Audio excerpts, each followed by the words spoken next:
না হলে মা আমাকে কিন্তু ছাড়বে না। যোগ মায়া কি করল? নিদ্রাতে নিদ্রিত হয়ে গেল মা যশোমতী। যেই না মা যশোমতী ঘুমিয়ে গেছে, সেই ফাঁকা সুযোগে গোবিন্দয়া ওই রাধার বাসনা পূর্ণ করার জন্য আজকে চলে যাচ্ছে মায়ের কাছ থেকে। কিন্তু যেতে হবে কোন পথে বাবা? না সেই চন্দ্রাবলী তার দিয়ে চন্দ্রাবলীকে প্রতিষ্ঠিত করেছে যে আমি তোমার সঙ্গে যাপন করবো, যার জন্য চন্দ্রাবলী একটা কুঞ্জ সাজিয়ে বসে আছে। তাই গোবিন্দ আমার আজকে চলে যাচ্ছে। কেমন ভাবে চলে যাচ্ছে? নিতাই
রণধনু বলে যাচ্ছে।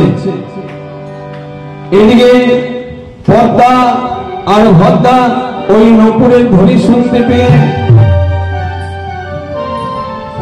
বলল, আরে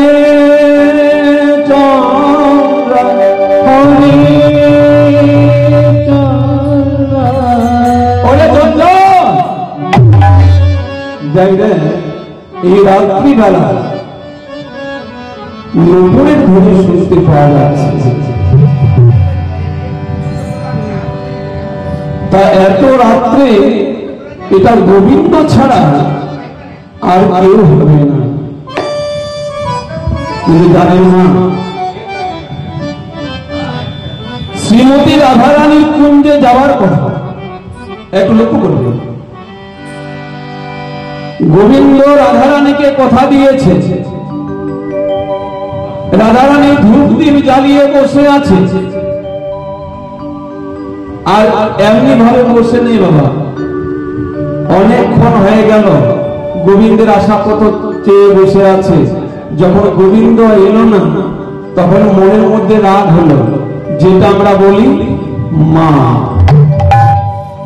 তার রাধারানী মান করে মান কুঞ্জে বসে আছে, তার গোবিন্দ কথা দিয়েছে রাধারানীর কুঞ্জে যাবে, কিন্তু চন্দ্রাবলীর দ্বার দিয়ে আজকে পার হয়ে যাচ্ছে।